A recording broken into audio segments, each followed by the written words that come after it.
Welcome to True Crime by Indie Drop-In. Each week we feature an episode from the best independent creators. Hit subscribe for more great true crime content. If you would like to help Indie Drop-In support indie creators, you can buy us a coffee.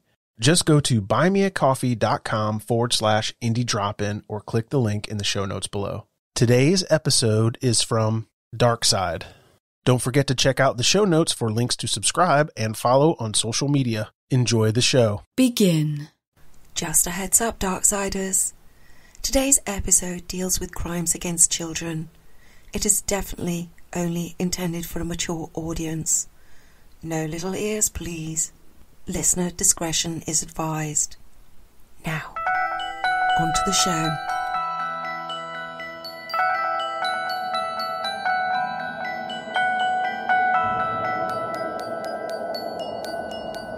Today's story takes us to Narrator, a village on the outskirts of Leicester in the East Midlands of the United Kingdom.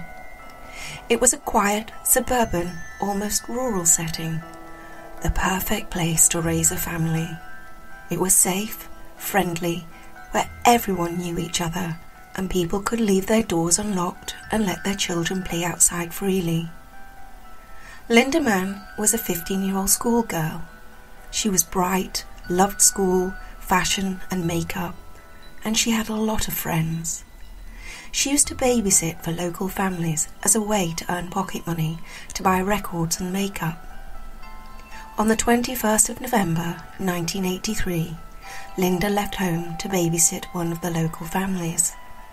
Her parents had gone out for the night, and Lynda's two sisters were at home waiting for Lynda to return home from babysitting. But as the time came for Lynda's return passed, and the hours continued to tick by, there was no sign of Lynda. Her parents returned home, and on realizing that she had not come home, they began to comb the neighborhood looking for her, calling out to her as they went. Their shouts garnered the attention of other villagers, whom joined the family in their search for Lynda. But by 10 p.m., there was still no sign of her. And so the family contacted the authorities. Little did anyone know at this conjuncture that Lynda's disappearance would go on to have horrific, devastating consequences for not one, but two local families of this quiet, rural, sleepy mid-England area. And it would be the catalyst that would change the way criminal investigation is conducted today across the world. This is Dark Side, and I am your host, SuZe. So what happened to Lynda? Where was she? And why did the disappearance of this lovely schoolgirl go on to have such global ramifications? Let's find out. Lynda Mann had been reported missing by her parents the previous evening. It was fairly late at night, I think after 10 o'clock when they reported it, and a search was made as much as possible, bearing in mind that it was dark and nobody was about anywhere, so there was very few inquiries that they could make. David Baker, Detective Chief Superintendent with Leicester Constabulary, was assigned as head of the case, and he had arrived at the scene to conduct an extensive search of the village and the surrounding woods. But as we just heard, it was too dark on the night of the original search, and so they resumed the next day. And it wasn't long before they stumbled across a gruesome scene: the deceased body of Lynda Mann. She was found in the woods just beside a pathway called the Black Pad.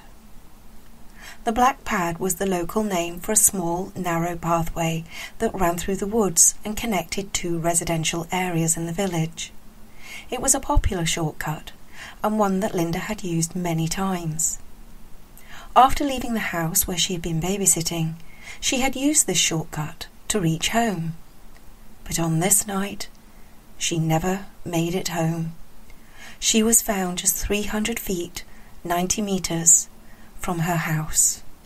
When the police arrived at Lynda's parents' house, Kath Eastwood, Lynda's mum, broke down.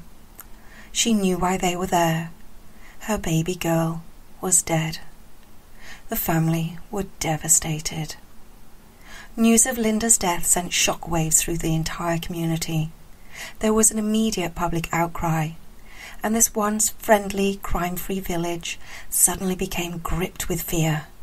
Doors were locked, children were kept in after dark, and parents forbade their children to take the Black Pad shortcut. A post-mortem was conducted, and it revealed that Lynda had been strangled and raped. She was 15. Semen was found on Lynda's underwear and clothes, which were sent for testing. However, at the time, in 1983, the only information that could be ascertained from forensics was that the assailant was a Group A secretor. A secretor is when he or she secretes their blood group antigens into their body fluids, such as saliva, mucus, semen. Whereas, on the other hand, a non-secretor does not. Being a Group A secretor attributed the attacker to only 12.9% of the male population in the UK, which meant the police only needed to check 7.2 million men. The police began door-to-door inquiries and frequently used the media to keep the case in the public's focus. But there were very few leads coming in. Simply, there had been no witnesses. The crime had taken place after dark in a secluded wooded area. No one had seen anything.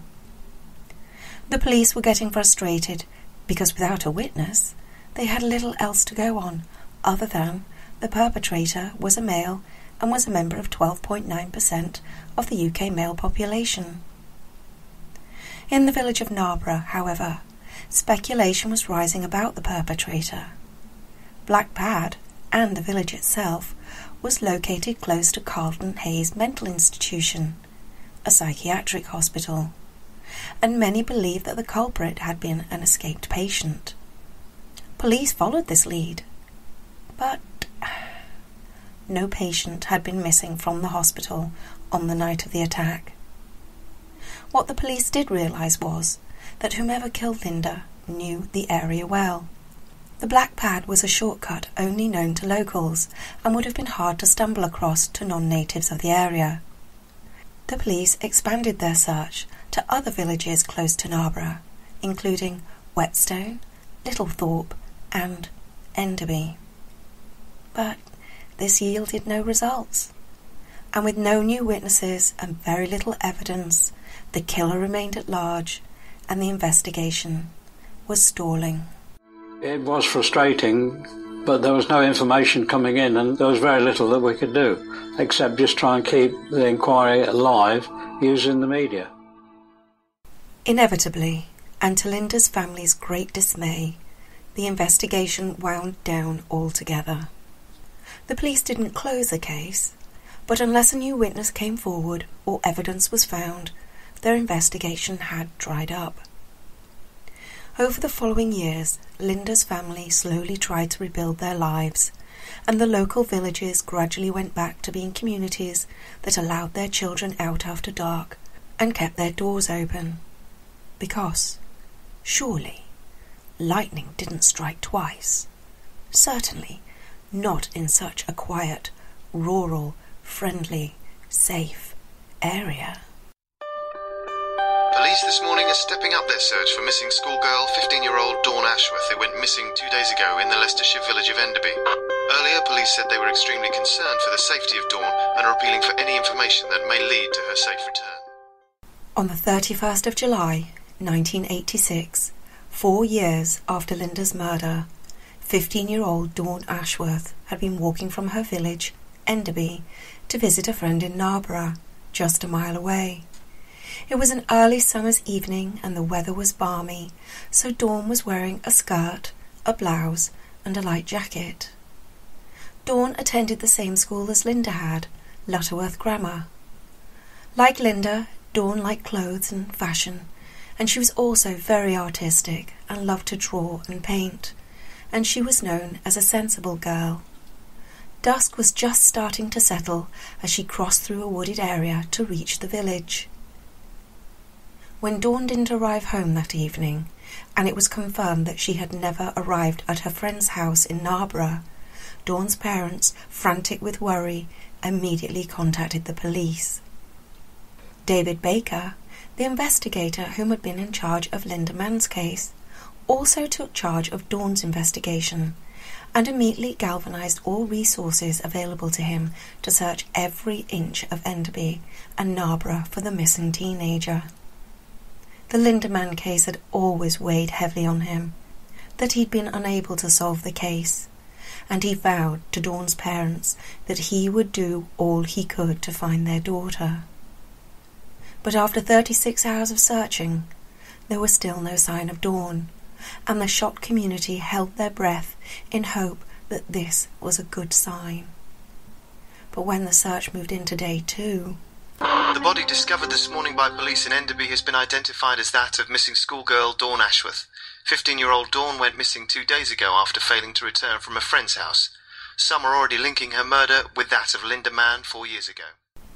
If they didn't believe it before, the police now did think that not only was the killer a local person, but also the similarities between the murder of Dawn Ashworth and Lynda Mann 4 years earlier were too alike not to be connected. Not only did the heinous acts occur in the same vicinity, but the MO had been the same. 15-year-old girls, dark-haired, walking alone in wooded areas after dark, both brutally raped and then strangled using their own clothing.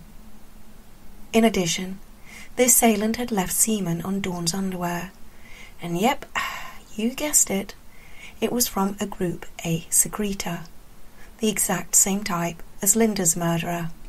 The police began to consider that they may have a serial killer on their hands, one whom, if they didn't catch soon, may take the life of somebody else.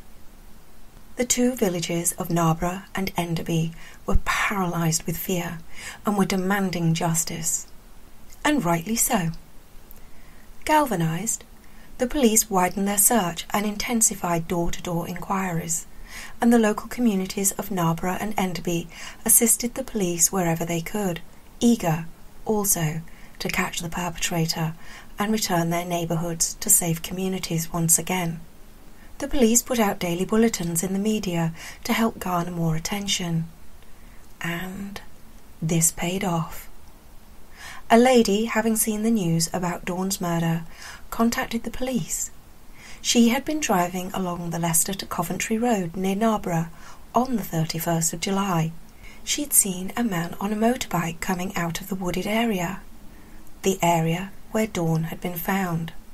Finally, the police had a lead. Once the police released this information to the media, several more witnesses came forward. They'd seen the same man on the same bike in the same location on other evenings, driving up and down the pathway and the wooded areas. And this is when the police realised that they too had seen this man. When they had been searching the woods for Dawn, a man on a bike had approached them and asked what they were doing. When they explained they were looking for a missing girl, the man had said, "I knew you were looking in the wrong place." Before the police had a chance to question him, the man sped off on his motorbike. However, given the small nature of the communities and the multiple witnesses, it wasn't long before the police identified and located the man and brought him in for questioning. The man was called Richard Buckland. He was 17, and he worked as a kitchen porter at the local psychiatric hospital, the very one where Narborough residents had believed that Lynda Mann's killer had escaped from. No one considered that the perpetrator might not have been a patient at the facility, but instead an employee. Whilst Buckland was being questioned, his body fluids were tested. He was a Group A secretor, the very type found on Lynda and Dawn's clothing. He also did not have an alibi for the time and date that Dawn went missing. The police knew they had their man. Now, they just needed a confession. Buckland was interviewed extensively over several days, with little respite in between. And finally, on the third day, Buckland broke down and confessed to Dawn's murder. He had come across Dawn walking in the woods when he was riding his motorbike. He'd started talking to her, and then he'd asked her for sex. When she declined, he jumped on her, pushing her to the ground, and he forced himself on her. But she was making so much noise that he needed to shut her up before her howls of fear attracted attention. And so he raped her and he killed her. When he was done, he covered her body with light brush. They had him. Not only did he have the correct blood group, and he was a secretor, but Buckland had confessed. And the details of his confession were very similar to Dawn's post-mortem results, and the condition they found the body. The case was closed, and the perpetrator was behind bars, awaiting a very lengthy sentence. Hallelujah and amen. So, by now, we should be coming to the end of this episode. The communities of Enderby and Narrator can breathe a sigh of relief and sleep easier at night, and the families of Dawn and Lynda will finally have justice for their daughters. But if you look at the timer on the episode, you will see that we still have quite some time to go. The reason for this? Well, cracks started to appear in the case against Buckland. Whilst Buckland had admitted to the murder of Dawn, no matter how much persuasion or coercion the police pressed upon Buckland, he just would not admit to the murder of Lynda Mann. But the police absolutely knew the two cases were perpetrated by the same person. From their forensic evidence and knowledge of crime scenes, there was absolutely no doubt that both murders were the work of one sick individual. But Buckland categorically refused to confess to Lynda's murder. And to add further contention, there was Buckland's confession. I got her onto the ground. I thought she wanted it, but she kept on pushing me away, telling me to get off her. I grabbed her. I pulled down her trousers, and she wouldn't stop shouting, and so I hit her. I hit her to shut her up. For those of you who may not have picked up the anomalies, I mentioned earlier that Dawn was wearing a skirt on the night she was killed, as it was a balmy summer's evening. Buckland refers to pulling down her trousers. Also, Dawn died in the same manner that Lynda did, strangulation. But in his confession, Buckland said that he hit her over the head to shut her up. Neither Dawn nor Lynda had a head wound. To complicate matters, Buckland had learning difficulties and was susceptible to coercion. Chief Investigator David Baker realised that he was about to go to trial with a case so vulnerable that he was either going to convict an innocent man or potentially put a guilty man back into the community. He needed more evidence, solid evidence, one way or another. It just so happened that Chief Investigator David Baker liked to read the newspaper, and he recalled reading an article in the Leicester Mercury about a geneticist at the local Leicester University, one Dr. Alec Jeffreys, whom had made a remarkable and quite accidental discovery during a failed experiment to study the way in which inherited illnesses pass through families. Alec had started by examining the DNA sequence found in the myoglobin genes of seals. Myoglobin is an oxygen-binding protein found in muscle tissue. It is essential to diving mammals like seals and whales that need to swim to great depths in order to feed. The myoglobin enables them to hold oxygen in their bodies for long periods of time. Mice, have the myoglobin gene. And so do we. Within the DNA sequence of the seal myoglobin gene, Alec identified a repeating sequence, or a stutter. He realized that these stutters were unique to each individual seal, and therefore could be used to distinguish one seal from another, or one person from another. It wasn't long before Alec Jeffreys realized that each living entity on the planet had their own unique stutter in their genetic makeup, a stutter that identified them beyond any doubt. In short, Alec Jeffreys had just discovered DNA fingerprinting. The article that David Baker read was about how Alec Jeffreys had applied this new science to assisting with immigration cases, whereby children were being denied British citizenship as authorities did not believe they were the natural offspring of their nationalised parents. In each case, Jeffreys was able to irrefutably evidence that the children were the natural offspring using DNA fingerprinting. David Baker remembered this article. Well, if it could work to show a familial pattern, could it work to identify a perpetrator? Baker contacted Jeffreys to see if he could help them. Oh, he knew it was a long shot. This was a completely new and not widely known about or tested science. But Baker knew he could not progress with the trial against Buckland without concrete evidence, and this seemed like the only way he was going to get it. So, he contacted Jeffreys. Baker was looking for Jeffreys to identify one person as the assailant instead of a percentage of the population. However, for Jeffreys, this presented a bit of a problem. My initial reaction was, well, yes, we'll try, but don't hold out too much hope. Nobody's ever attempted this sort of analysis on relatively old, real forensic casework. You see, all the tests that Jeffreys had conducted thus far had been on blood taken from live people in a recent time frame. Baker was asking Jeffreys to test samples that were up to 4 years old, possibly corroded, and most likely not stored well enough to maintain the integrity of the samples. But he agreed to give it a go. He carried out tests on Buckland's blood and on semen taken from the dead girl's clothing. He worked through the night to finish the work. When he took the film from the developing tank, well, even he was shocked.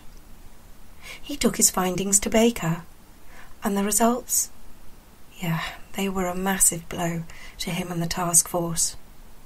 The DNA results for the perpetrator did not match Richard Buckland at all. But the results did prove something that Baker had been convinced of all along. But what we do know is that it was indeed the same man that raped and murdered both girls. So, Buckland had clearly given a false confession. His DNA did not match that of the assailant. He was released from detainment immediately. But now the police were back to square one, and the only thing they absolutely knew from Jeffreys' findings was that the same man had killed both girls. The following month, the detectives decided that the technology that had exonerated Buckland should be used to try and catch the killer. They knew the killer was a local man, so they decided to screen the DNA of the entire male population of Enderby and Narborough. Therefore, by process of elimination, the perpetrator would be caught. Letters were sent to every male aged between 18 and 34 who had lived in Narborough and Enderby in recent years, asking them to agree to give a blood sample. 2 testing centres were opened, one in a local school and one in a council office, and there were 2 testing sessions, morning and evening, 3 days a week. Each man was expected to bring proof of identity, such as their passport or a driver's licence. The world's first DNA manhunt is underway. Thousands of men from the villages of Narborough, Littlethorpe and Enderby have this week been attending voluntary blood tests in an attempt to catch the killer of 2 Leicestershire schoolgirls. Did you have any doubts about coming tonight? Not at all, no. I think the person responsible might have. It was a voluntary scheme, and most of the men in the villages came forward without issues. In fact, the whole community galvanised behind the operation. All their hopes were pinned to this new science, to catch the killer amongst them. A few men did decline, citing that they didn't like needles or saying they didn't like police officers. But most of these men soon changed their minds when they came under scrutiny from both the police and the local communities. By the end of the month, around 1,000 men had volunteered to give samples, and the forensic science laboratories that were conducting the tests were struggling to keep up. But still, the police did not have a suspect. After 8 months, 5,511 men had given blood samples, but there was still no match. Police were struggling to keep the case open, and public enthusiasm for this newfangled science was rapidly waning. What had been promised to them as a catch-all approach was turning into a catch-none scenario. So, the police decided to cast their net wider, and they put out a national appeal for any male that had lived or worked in the area in the last 5 years to come forward. Few did, but the police knew that someone, anyone out there, had to know something, and it was only a matter of time before that person would say something, whether intentionally or inadvertently, to someone else. We, as people, are not equipped for keeping such monumental secrets to ourselves, especially when so much media attention and pressure was being garnered both nationally and internationally regarding the use of this new scientific method in a criminal investigation. So, all they had to do was wait. In August 1987, almost a year after Dawn had been killed, Ian Kelly had been out for a drink at the local pub with some of his work colleagues.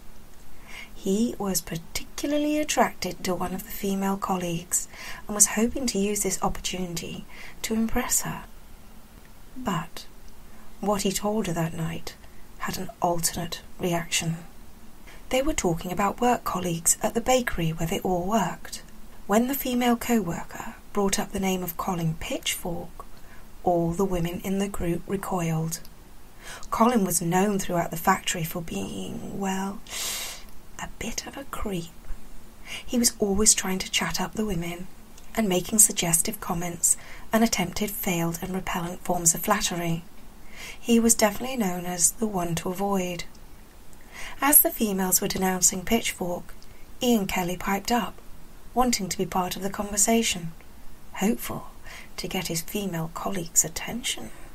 My friend said something and he said, well, he asked me to take a blood test. And I turned around and said, yeah, I took that test for him. For about 2 or 3 seconds, the conversation went quiet. I just said it and that was the end of it. I mean, if somebody had turned around and said, well, do you realise what you've said? Then I probably would have, well, what do you mean? Well, then I probably would have realised, like. Kelly went on to explain to the group that Pitchfork had asked for this favour because he'd already taken a test for a friend who had a conviction for indecent exposure when he was younger. If he took the test twice, Pitchfork and his friend would be caught by the police. At first, Kelly hadn't wanted to take the test for him, but Pitchfork was persuasive and relentless and bullying in his approach towards Kelly. And unfortunately, Kelly was not, well, let's say of a high intelligence capacity, and Pitchfork soon wore him down with his coercive tactics. Disgusted and aghast, the female colleague pondered over what to do with this information. Every day at work, she faced both Kelly and Pitchfork. Whenever she saw them, she recoiled, her skin literally crawling at being in close proximity to them both. She tossed and turned at night, and eventually... Hello, is that the police? It's about their murders. I don't want to bother you. It's probably just nothing. It wasn't nothing. It was something. And something quite big. In fact, it was the break that they had been waiting for. The police immediately took Ian Kelly in for questioning. And well, he wasted no time in getting this heavy, secretive load off his chest. He told them how Pitchfork had badgered him for weeks to take the test for him, even becoming aggressive with him. And in the end, Kelly had given in. Pitchfork had to take the test on the 27th of August, and he spent weeks doctoring his passport so that it would pass for Kelly. Using the steam from an iron and a towel to prevent burning, he slowly removed the plastic seal on the passport. He then replaced his photo with one that he had forced Kelly to take in a booth. Using an iron again, but this time also using a transparent adhesive glue, he re-steamed the plastic seal on the passport. How on earth does a baker working in a factory know how to doctor passports? Well, he didn't. But what he did know from his intricate work with icing and pastries was how to take his time, work methodically, and how to create very complicated designs. All required skills for bakery and forgery. Oh, and if anyone is considering at this point on doctoring their own passport in a similar fashion, yeah, this all happened in 1987. Trust me, technology and passport design has moved on greatly, and the method that Pitchfork used would only serve to melt your passport today. Not that I know from experience, of course. Finally, after all these years, the police had a breakthrough in the case. They had a name, but did it match the DNA profile that Dr. Alec Jeffries had unearthed? Given Kelly's confession, the police had enough information to be able to arrest Pitchfork on suspected rape and murder. And so, on the 19th of September, 1987, the police arrested 27-year-old Pitchfork at his home. He gave no resistance and confessed almost immediately upon his detainment to his crimes. Oh, and when they tested his blood, his stutter was a perfect match with that found on Lynda Mann and Dawn Ashworth's clothing. So, just who is Colin Pitchfork?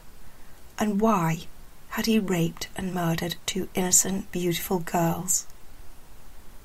Colin Pitchfork was born in March 1960. He was one of 3 children and grew up in the village of Newbold Verdon in Leicestershire. Pitchfork attended Market Bosworth High School, and for all intents and purposes, he was a very normal, loving child and displayed no outwardly signs of a deviant behaviour. Well, to his family at least. He left school in 1976 and became a baker at Hampshire's Bakery in Leicester. He continued to work there until he was arrested in 1987. In 1981, Colin married social worker Carol, whom he had met whilst doing voluntary work in a children's home. Well, they clearly didn't do background testing in the 1980s. The couple lived in Leicester and went on to have 2 children, all seemingly normal. Or was it? It actually transpired during Pitchfork's investigation that he had a string of exposure convictions going back many years.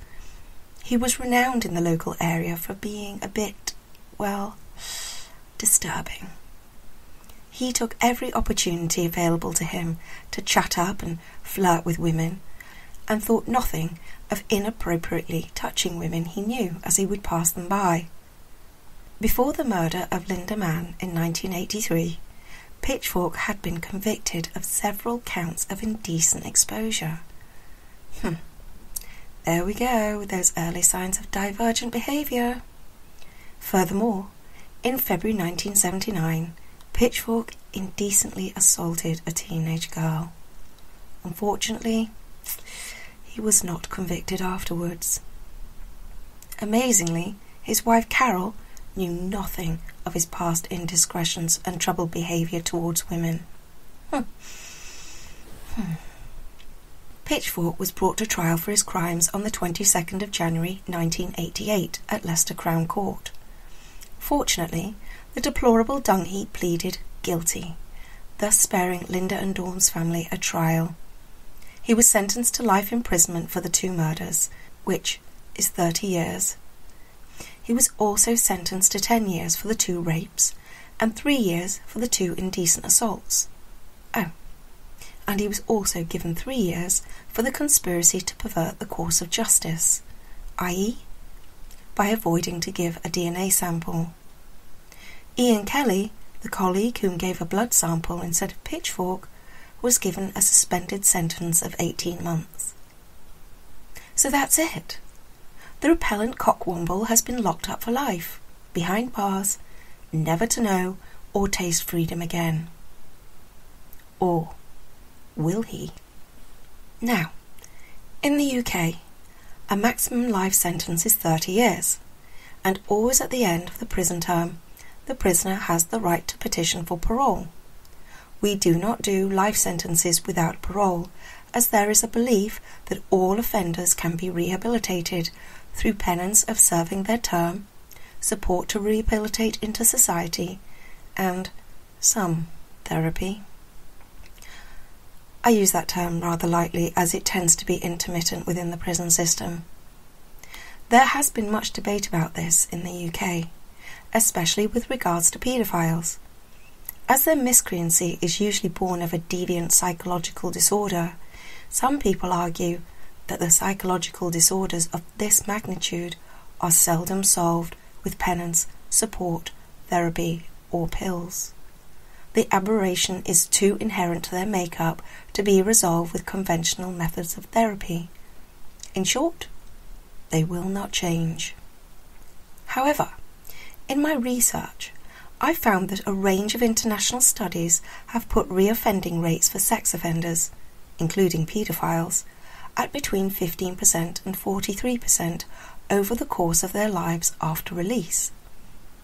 When you compare this to the overarching study of all reoffenders, which shows that 75% of ex-inmates reoffend within 9 years of release, and 39% within the first 12 months, well, the reoffender rate, or recidivism rate, is actually somewhat lower for paedophiles and sex offenders by comparison.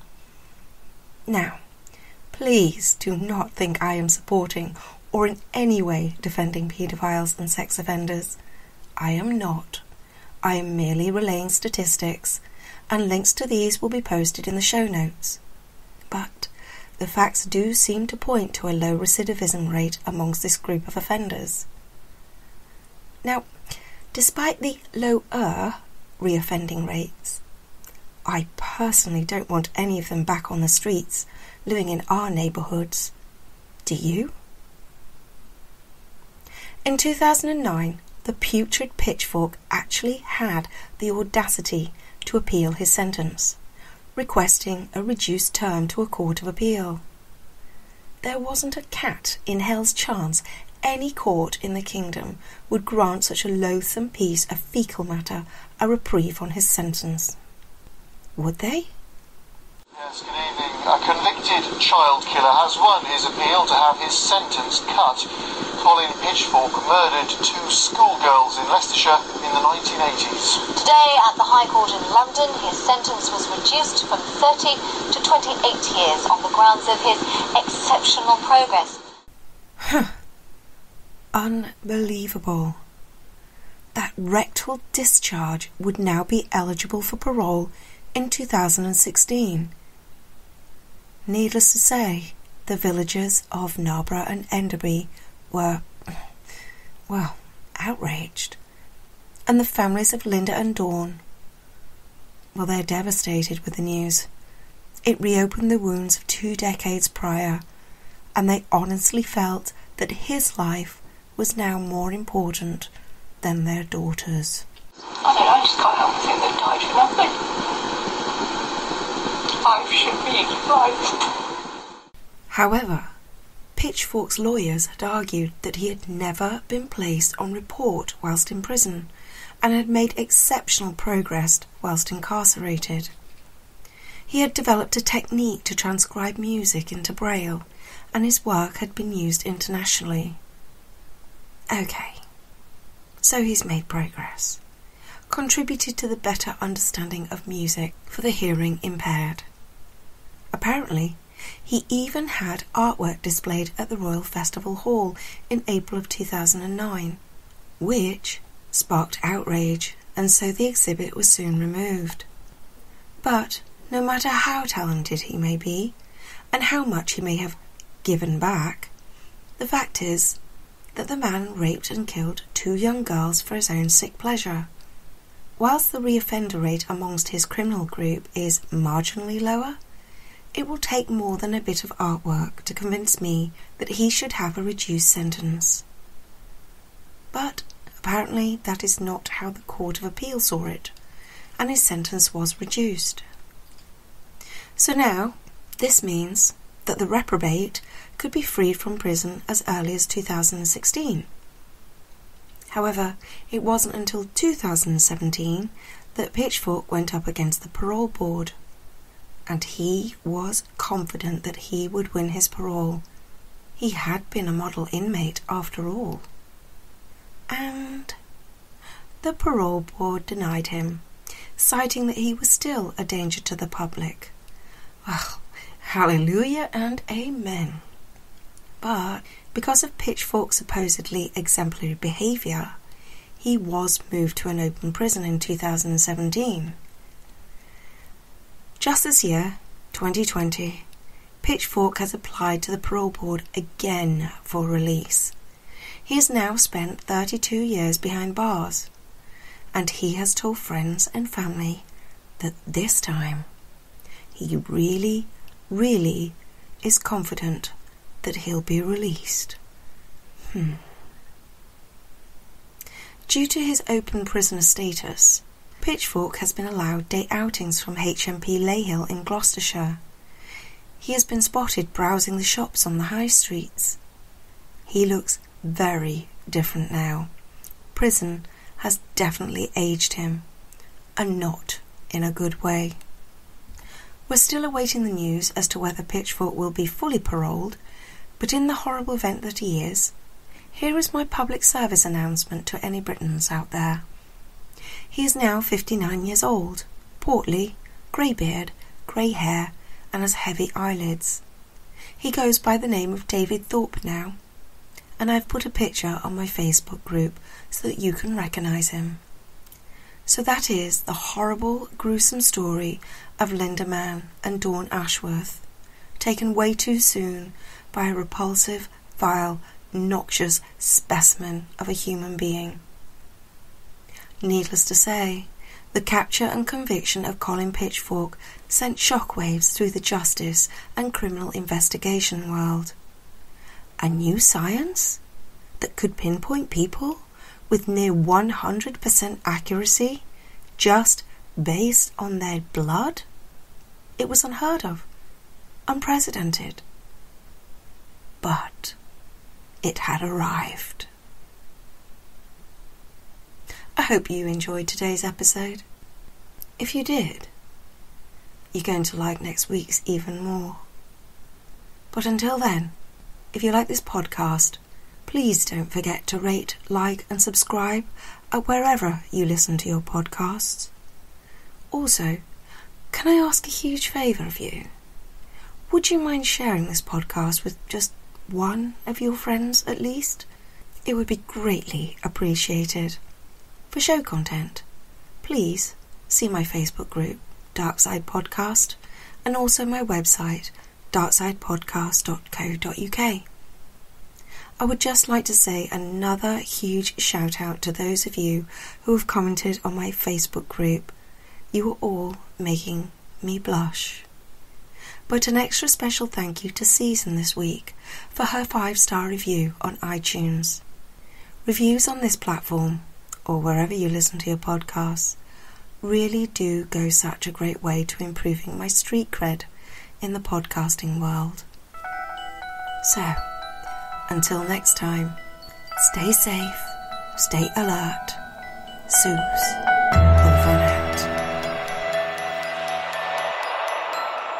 Thanks again for listening to True Crime by Indie Drop-In. If you would like your show featured, reach out to us at Indie Drop-In on all social media or go to indiedropin.com. See you next time.